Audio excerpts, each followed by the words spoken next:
Vous vous sentez parfois oppressé par votre quotidien, faites donc une retraite mystique. Le Seigneur, vous, le silence, Vincent Rucli a essayé. Salut Vincent. Salut Tanguy. Alors qu'est-ce que c'est que cette idée? Il y a quelques jours, vous avez participé à une retraite mystique, c'était à Hauts-de-Rotte je crois. Qu'est-ce qui s'est passé? Au foyer de charité de Hauts-de-Rotte, je suis parti avec 8 personnes pour un petit périple spirituel. Je dis petit périple parce que je suis resté que 20 heures. Les autres sont restés plus d'une semaine et qui s'est conclu par une grosse soirée prière à Nouvel An. On a fait la fête. On a fait une grosse fête, prière, marathon. Qui était avec vous? Qui part dans ce trip mystique? C'est forcément des gens qui sont plutôt chrétiens, plutôt croyants. Après, l'idée, c'est qu'on veut ouvrir un peu à de nouvelles personnes, peut-être des étudiants, des couples qui aimeraient se ressourcer. Il y a vraiment une idée de se développer autour de ça, parce que vous savez, c'est la crise du culte et il faut trouver de nouvelles ressources. Est-ce qu'on partage, est-ce qu'on communique, est-ce qu'on partage la foi justement pour essayer de la revigorer? Ouais, c'est l'idée en tout cas. Hein. Le mieux Tanguy, c'est qu'on regarde cet extrait. C'est Gisèle Gaillot qui parle. Elle est au foyer depuis 1979 et elle va nous raconter la journée type d'un retraitant. Le matin, nous commençons la prière qui s'appelle la prière des laudes à 8 heures. Il y a un enseignement dans la matinée et la messe vers 11h15. La prière du chapelet l'après-midi suivie d'une conférence. Et puis en fin de troisième conférence, en fin d'après-midi, et une prière d'adoration silencieuse le soir. Nous avons choisi aussi un horaire qui soit assez reposant parce que les gens arrivent souvent fatigués. Vincent en avait besoin, il l'a fait, il revient frais comme en gardon. Vous êtes reposé du coup? Ah ouais, j'avais pas trop le choix, hein. Fermeture des portes à 22 h. Du coup, je me suis retrouvé dans ma chambre, il n'y avait pas de télé, il y avait seulement la Bible. Du coup, je me suis vraiment couché tôt. Vous avez dormi? J'ai dormi, il n'y avait pas le choix là. Hein. Ça marche vraiment? Est-ce que les gens sont intéressés par ce genre de choses? Une retraite mystique aujourd'hui en 2012? En tout cas, Tanguy, il y a un vrai marché autour de ça, puisqu'en décembre dernier a été créé Spirit Voyage. Alors, c'est une agence alsacienne dont le but est de promouvoir ces lieux de culte. Ils ont un panel de quelques lieux de culte en France qu'ils proposent aux touristes, entre guillemets. On fait revivre tous ces lieux, chapelles, églises, etc. Voilà, on les fait revivre, on fait de la promotion de ces lieux de culte. Du coup, c'est gagnant-gagnant, que ce soit pour Spirit Voyage, tout comme pour les lieux de culte. Hein. Et on écoute tout de suite Christophe Leloup.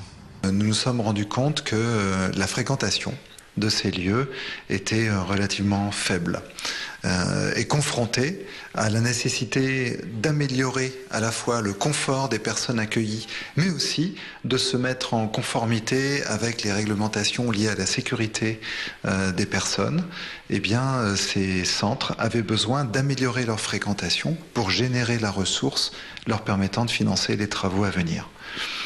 En travaillant avec eux, on s'est aperçu que si leur capacité à accueillir, si leur capacité à enseigner était très très forte, en revanche, leur capacité à se faire connaître et à promouvoir leur offre de séjour était, elle, plutôt faible.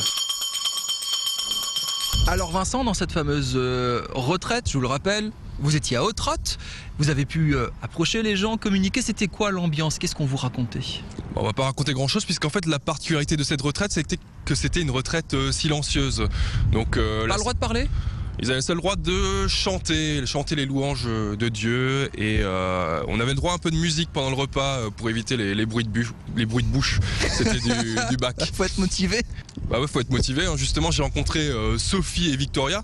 Alors vous allez voir, pour elles, le silence, c'est plutôt excellent, quoi. À table, j'aime beaucoup parce que souvent, surtout en France, à table, je trouve que les discussions sont un peu superficielles.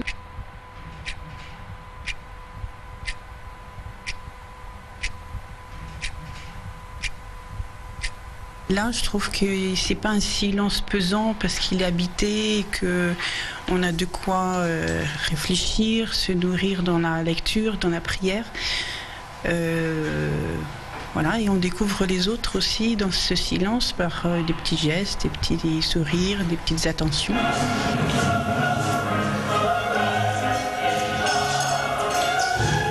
On réagit en fait dans sa tête et du coup ça va plus loin. On s'arrête pas à la parole, c'est comme si on l'avait dit, mais on va plus loin dans l'écho de ce qui a été dit. Il faut des grands sourires quand vous vous rencontrez, mais n'entamez pas de conversation parce que c'est dommage. pour votre retraite et c'est pas bon pour les autres qui sentent que le silence est à ce moment-là, il est mis en cause. En fait, il faut faire de l'expérience, mais ça fait du bien. On résume, un lieu de culte, du silence, de la musique classique, une Bible, pas de jeux vidéo, pas de télé. C'est super bien, combien ça coûte tout ça ?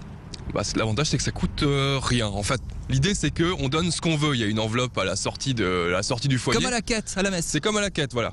Le foyer dit quand même que ça coûte à peu près 40 € par jour et ce serait bien de s'y tenir. Après, bon, si vous êtes un gros radin, et je sais que vous êtes un gros radin, vous pouvez rien mettre du tout. Merci beaucoup Vincent. Le site internet s'affiche en bas de votre écran pour évidemment avoir davantage d'infos sur ces retraites mystiques, retraites spirituelles.